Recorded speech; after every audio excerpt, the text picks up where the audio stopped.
Well, good evening and welcome to Be Floridian Now. I'm Christie Miller from Volusia County Environmental Management, and I am the Be Floridian Now coordinator and volunteer coordinator. So the Be Floridian Now program is a program that helps educate the public about the fertilizer ordinance and things they can do to help protect our waterways, hence me being here today. So I'm going to connect that with how what we do to protect our waterways actually is going to help our birds as well.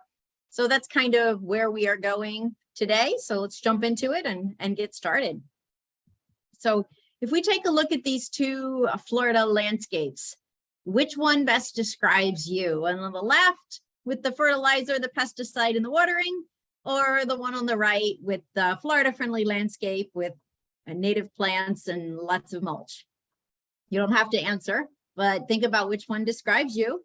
If you are a type A in this particular one, we're going to give you some tips of how you can maybe be a little bit more like type B and be Florida friendly in your yard, because that's really the secret to protecting our waterways and our birds.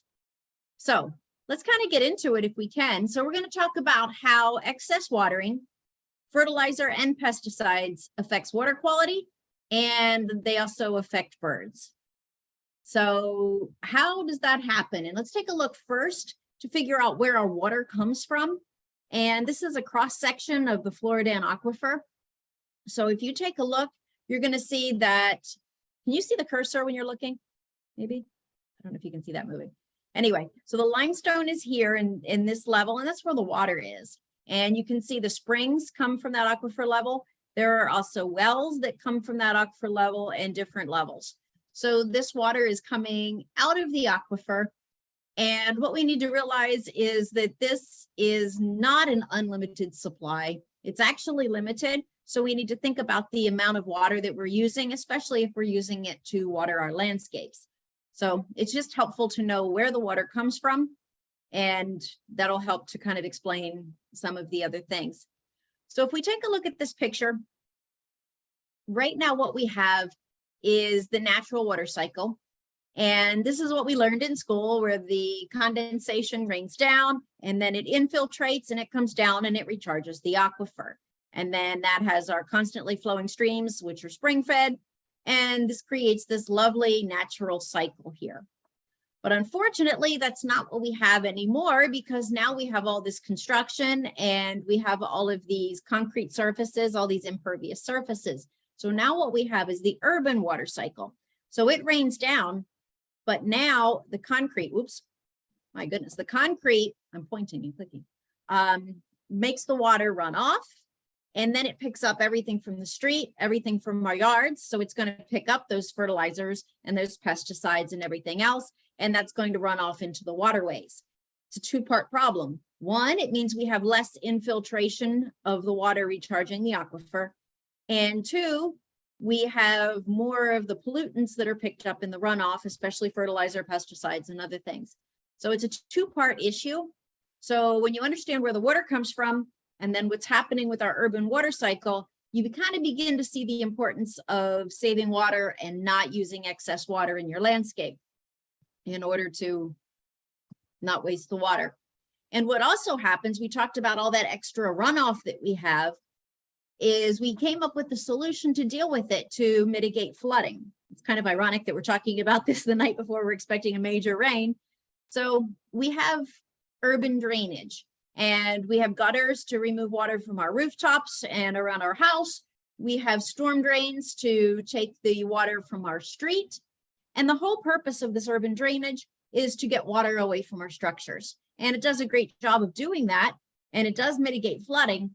However, that water does not get filtered. And the way the system is designed is for all of that water that goes down the storm drain, it goes directly back out into our waterways. So it'll go out into the Indian River Lagoon, Halifax River, depending on where you live, and it doesn't get filtered. It just does the goal of taking rainwater and getting it away from our structures.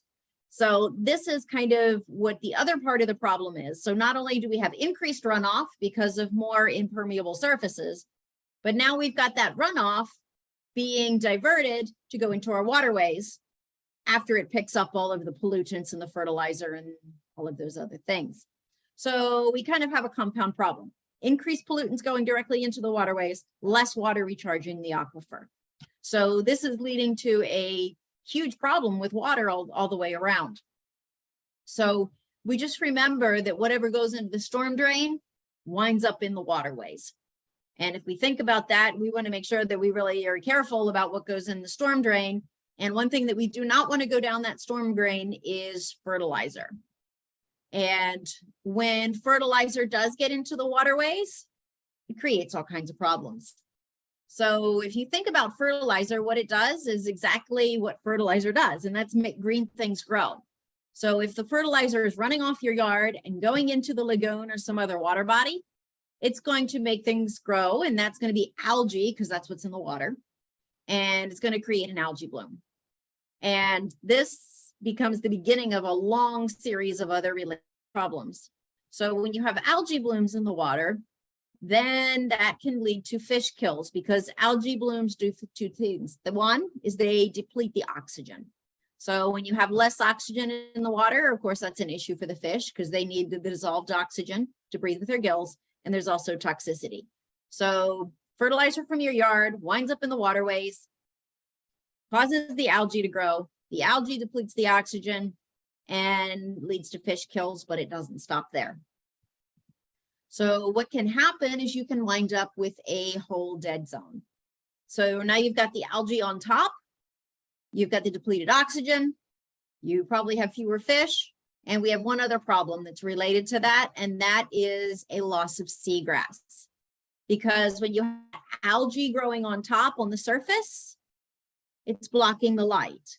And the light is not able to get down to the seagrasses. Like you see in this first picture over here, you can see the light streaming down and the seagrass is thriving. Well, now you put a bed of algae on the surface, the light isn't getting down, the seagrass can't photosynthesize, and it winds up dying away. And then that creates a problem because there's fewer hiding places for the young fish. They all hide in amongst that seagrass, which means there's fewer adult fish because the young fish get eaten. And in the end, that means less food for those fish-eating birds like our cormorant friend here. So again, if you look at the fertilizer, it's kind of amazing that fertilizer from your yard, wherever you live, runs off into the waterways, algae blooms, fish kills, seagrass loss, and loss of fish, which can create a problem for our water birds. And also, I know this presentation is about birds, but I wanted to mention that manatees feed on the seagrass as their primary diet. And there's a manatee starvation event that's going on right now because there's less seagrass, and it can go all the way back to our fertilizer. So this is kind of a picture of what's going on with water quality and the related issues that are going together with this water quality. So now at this point, hopefully you're inspired to realize, wow, I want to do something to improve water quality and help birds. What can I do? And there's kind of two answers to this. One is fertilize correctly or not at all. And the second one is to use native and Florida-friendly landscaping. And we'll talk about how both of these can contribute to good water quality and also help birds. So let's start with the fertilizer piece. And the best thing is to fertilize not at all or fertilize correctly if you have to. And in this picture, you kind of get some options.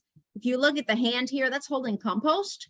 And compost is a great option because you can use compost anytime. It's all natural. You can top coat your grass with it. You can use it in your landscape beds, and you're going to provide nutrients that way. So if you don't want to use chemical fertilizer, compost is an excellent example of what you can use for that.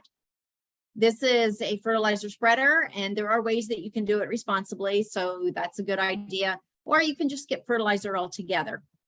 So these are some of the options that you can do to help the waterways and also help birds. But let's get into detail. What do we mean exactly? And one thing is that we want to avoid fertilizing during rainy season or within 24 hours of a rain event. So hopefully you didn't fertilize today. So what we're looking at is, if you look at this calendar at the bottom, it kind of gives you a nice picture of when you can fertilize and cannot. So January, February, it makes no sense to fertilize because that's the dormant season and your grass is going to be dormant. You don't need to fertilize it. March, April, May, you notice it's green. This is the time of year that you can fertilize. June, July, August, September. This is a restricted season. There is a fertilizer ban during this season, and that's rainy season. So it makes sense not to fertilize during that time because it's going to run off. What happens is it doesn't water in, it waters off. And then it just goes down the storm drain and out to the waterways. So you're wasting your money because your grass doesn't get the benefit, and also harming because the waterways are getting the nitrogen instead of your grass. If you look at the rest of the calendar, October, November is also able to fertilize if you want to, but you're getting ready to go into dormant season. So your choice there if you want to, but you probably don't need to. So this just kind of gives you a picture of what it means to fertilize responsibly. And one is time of year and doing it during the correct time. Your probably best bet is to probably do it in April, and then you'll get yourself ready for the summer, and we'll talk about how. So here's just a fun thing to help you remember to skip the fertilizer in the summer, and the lagoon will thank you, and the birds will thank you. The second thing that you want to think about not only is timing, but what you are using on your grass. And you want to use slow release nitrogen. And the fertilizer bag may seem overwhelming, but if you look at the bag, there's a guaranteed analysis that tells you what exactly is in the bag. You want to look at your total nitrogen, and then you want to look for the amount that is slow release or slowly available. In this case, 8% is slowly available, and it has 16% total nitrogen. So that tells you that 50% of the nitrogen in that bag is slow release, and that's within the standards for Volusia County. Now, the benefit of that is, and if we go back to this picture, if you apply it in April, what it's going to do is gradually release that nitrogen throughout this ban period. So you're going to gradually get nitrogen all throughout, but it's not going to hurt the waterways. So that's where the slow release is really going to help your grass, because it's gradually released over time, and the roots are better able to accept it at that point as well. And you also are helping the environment because it's not the water soluble that's going to wash off and go into the waterways. So when you're outside of the ban, your best bet is slow release nitrogen, especially before the growing season. And then your yard will benefit and the waterway will not be harmed. The other thing to think about if you're thinking about fertilizer is to not use phosphorus. Again, if you look at the fertilizer bag, that middle number is the phosphorus number, and that should be at 0. Our soil in Florida is already rich in phosphorus, so there is no reason to add any more. If you do add more, it's just going to wash off and do the same thing, go into the waterways and create an algae bloom. So you want to make sure that when you purchase fertilizer, if you decide to fertilize your yard, that that middle number is at 0. And again, if you're not sure of what your yard needs, you can do a soil test with the UF-IFAS Extension Office for $10. You take a core sample of your soil, send it in, and they'll tell you exactly what your yard needs. And that way you can provide fertilizer based on what it needs, not based on your guessing of what you think it might need. So that's also a benefit. But no, regardless, you want that middle number to be 0, unless your soil for some reason is low in phosphorus and the test comes back that it needs phosphorus. So as a general rule, skip the phosphorus in Florida because we don't need it, and all it does is pollute the waterways. And the last thing related to fertilizer that you can do is you want to keep the fertilizer at least 15 feet away from any water body. And probably the best way to do that is to create these no-mow zones all the way around the waterway. And it does 2 things. 1, it's beautiful, especially if you do native plants like over here. And 2, these roots from these plants are going to uptake any nutrients that may be sliding down this hill here. These roots from the plants will uptake it before the nutrients get into the waterway and start causing all of those problems. So a barrier, a natural barrier all the way around the waterway, if you live on the water, is a fantastic idea to keep the fertilizer from going in there. It's also going to prevent the grass clippings from going in there, because grass clippings, believe it or not, are nitrogen. And if they go in the water, they do the exact same thing that fertilizer does and creates the algae blooms. So you always want to keep the grass clippings out of the water. And if you have this natural barrier around it, fertilizer won't get in there and grass clippings won't get in there either. So it's just It's a beautiful solution to protect the waterway and have a lovely little border all the way around if you live right on the waterways. So those are some tips related to fertilizer specifically that you can do to help keep the waterways clean. But that's not the only thing that you can do. Probably one of my favorite solutions, instead of just using fertilizer, is to use native and Florida-friendly plants. And use this in your landscaping because they don't require fertilizer. They're already used to our soil as it exists. And they don't require excess watering once they're established because they're already used to our rainy season and dry season and all of that. They're native plants. They're used to our soil and our weather patterns. And these native plants provide food for birds and other wildlife. So the best solution to keep our waterways clean is to not fertilize. And the way you can get around doing that is by using native and Florida-friendly plants instead. So let's talk a little bit about what that looks like and how we can do that. So there's a brochure that we have, and this is, you can see it on befloridiannow.org, and I think you can download it from there. But this is a brochure that shows you the top 20 plants that our Florida-friendly plants, and they have great benefits. And I don't know that you can see it in this picture. I can't see it in mine, but it tells you whether it attracts bees or butterflies or birds or whatever. But again, when you select these plants, they don't require fertilizer. They don't require water. They require less maintenance overall. So if you want to spend more time relaxing than doing yard maintenance, native plants are your answer. And they're also going to cost less once established because you don't have to pay money for fertilizer. You don't pay water to water them out of your water bill. So they're cost effective. They're native. They're not harming the waterways. It's just altogether a win. And my favorite part about native plants is that they benefit the local wildlife. And we're going to talk about how, is they provide food is the answer. So the secret to these plants is to make sure that you plant them in the correct place. And you've heard right plant, right place. And that means that if it takes the sun, make sure you plant it in a sunny spot. If it prefers shade, make sure you plant it in a shady spot. If there's certain soil requirements, like some require moist soil, others are dry, you can kind of plant it strategically based on what that plant requires. And it's easy to look up and find out. So when you choose native plants, that's the right plant. And what you want to do then is put them in the correct place. And then you've got a win all the way around. Less maintenance for you. You've got less water, less fertilizer, less maintenance, and you're not polluting the waterways with fertilizer runoff. So right plant, right place is awesome.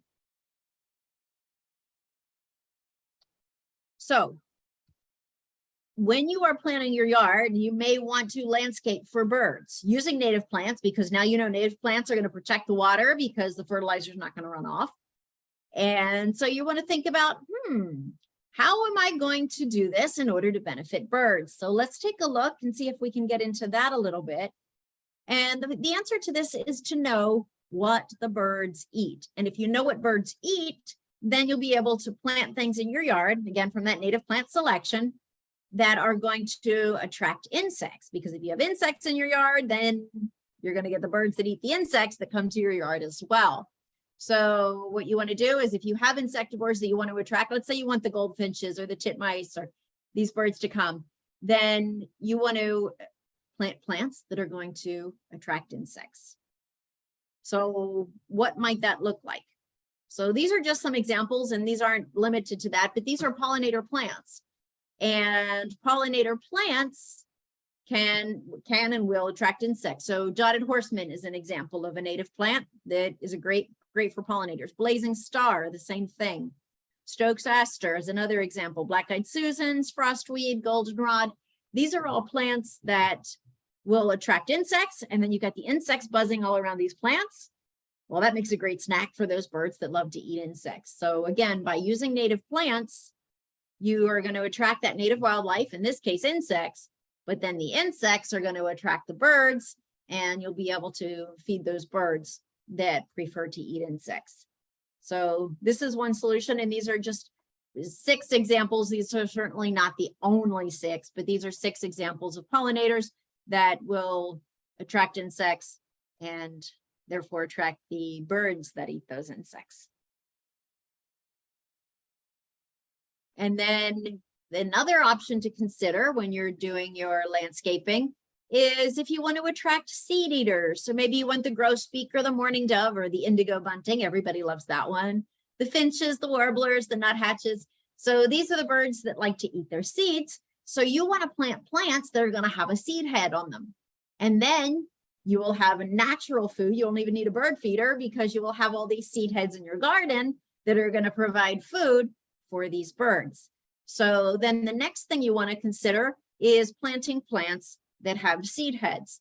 And just some examples of some plants that you could plant that have seeds are tick seed or coreopsis, which is our state wildflower. So if you want to show your state pride, that would be a great option for you.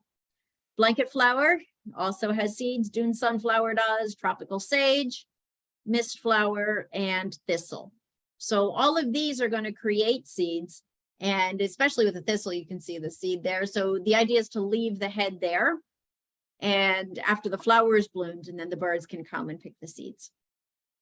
So again, if you're thinking about what the birds eat, then you can plan accordingly to plant plants that are going to attract the food, that are going to attract the birds. And again, what we're looking at here are all native plants that don't require fertilizer or excess water. So you're not taking water out of the aquifer to water them. And you're not using fertilizer that's going to run off and contaminate the existing waterways. So again, native plants are a win-win all the way around. But it doesn't necessarily stop there. So there are other types of birds. Let's say you want to attract those fruit eaters.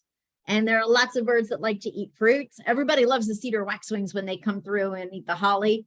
And the catbirds and the blue jays and the robins, when they come down in the wintertime, they'll pick off the berries as well. And the vireos and the red belly woodpecker. So these are all fruit eaters, at least as part of their diet. Now the first two, the cedar waxwing and the catbird, have fruit as their primary diet. The others supplement with other things. So fruit is still beneficial. So you want to think about, what could I plant in my yard that's going to attract those fruit eaters? And there are several things that you can think about when you are planting your yard. You may want to consider Yopon holly. It's got those holly berries. And American beautyberry is blooming right now. If you've been out, you've seen those beautiful purple berries that are out there. Wild coffee's got those red berries. It's kind of hard to see in that image, but there's little red berries in there. And Darrow's blueberry can come out and provide blueberries. The red mulberry tree is a win option, and Simpson stopper has those little berries as well. So all of these plants are beneficial in that they berry, especially this time of year as the migratories are coming in. And then you'll have this yard with all these berries. The birds will come in, they'll pick off the berries, and you'll get to enjoy all kinds of birds that enjoy them. And not only that, again, these are native plants. So you've got your win-win because the native plants are not requiring fertilizer. You get the idea, not requiring water. So they're not polluting the water and they're not taking water out of the aquifer. And you've got this lovely food source for our birds that are out there. So this is a great option. And again, yes, there's 6 pictures here. These are not the only 6 that are fruiting this time of year. I just picked 6 that are just my favorites, but there are plenty more. And then there is one other type of bird that you may want to attract, and those are the nectar eaters. Of course, the hummingbird.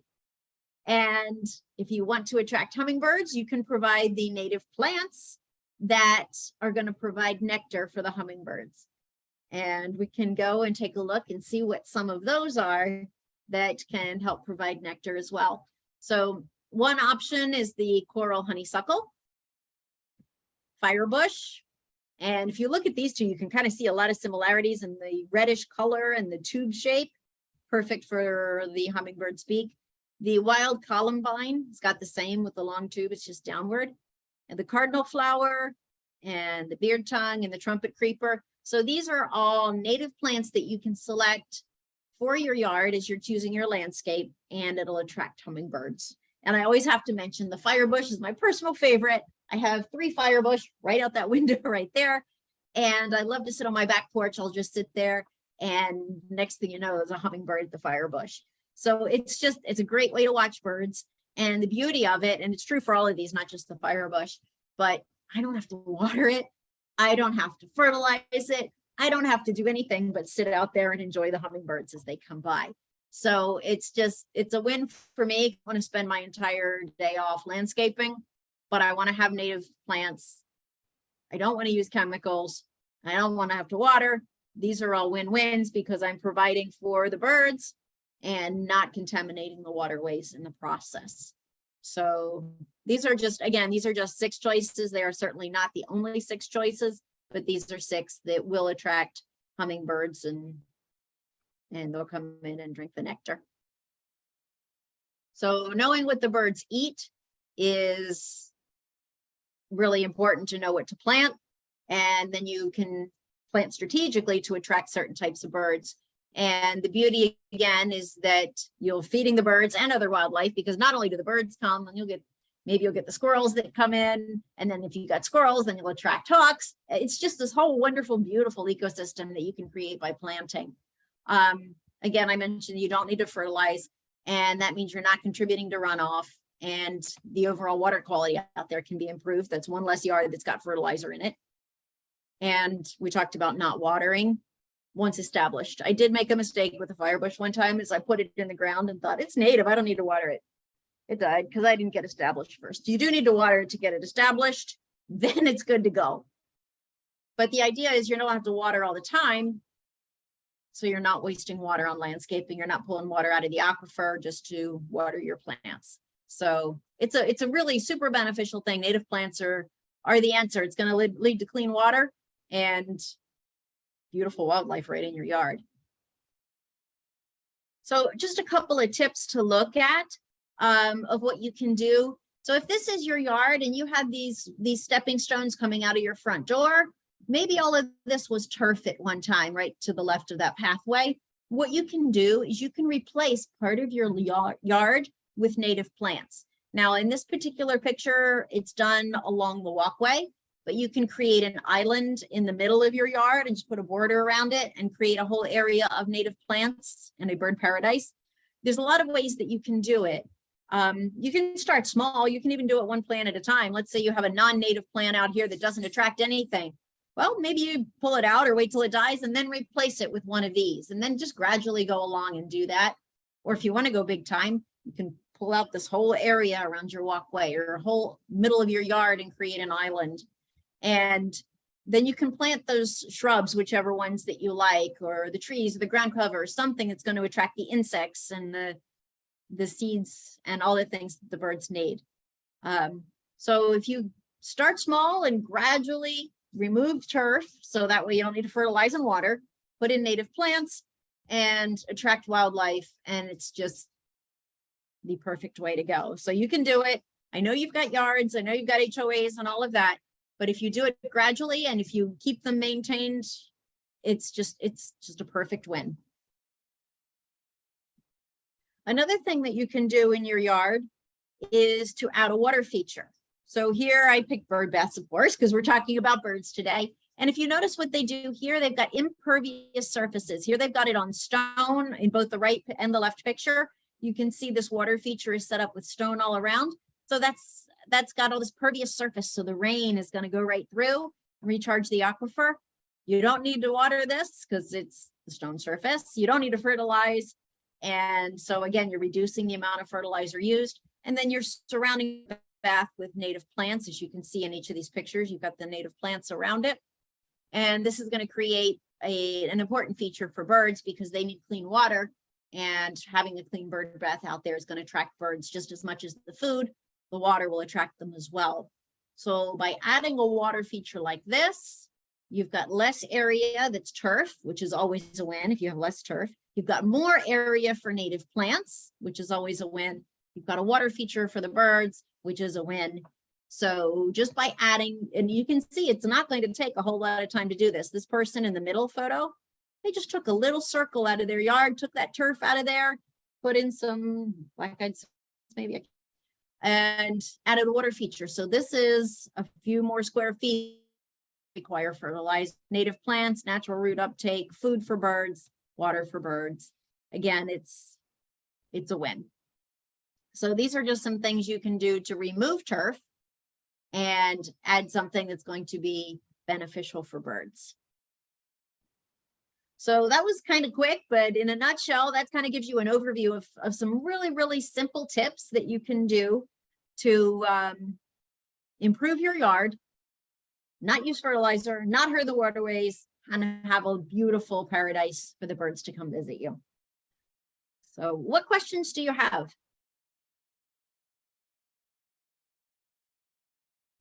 Is there? Hold on, now that I'm not sharing, I can see. Okay, that's the link. Thank you, Christy. Yeah, I was just gonna let everybody know I dropped that link in the chat that you mentioned. Yep. With the 20 native. Awesome.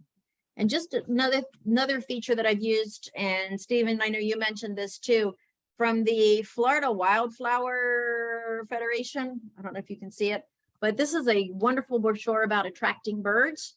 And it goes through a lot more than just 6 plants per slide like I did, but on the back, and I'm not sure if you can see it, it goes through all different plants, what they attract, where to plant them. And this is a wonderful brochure that you can download too from the Florida Wildflower, and I don't know my glasses on, Florida Wildflower Federation or something. It is Foundation. Thank you. I could see the F, and that's all I could make out. Yeah, with glasses, I can see its foundation. So this is a wonderful brochure. It's a great place to start. And it's got really all the information you need to pick the right plant for the right place and pick the plant that's going to attract the birds that you want and pick the plant that's going to help you to improve the water quality. So this is a wonderful brochure in addition to the native plant brochure.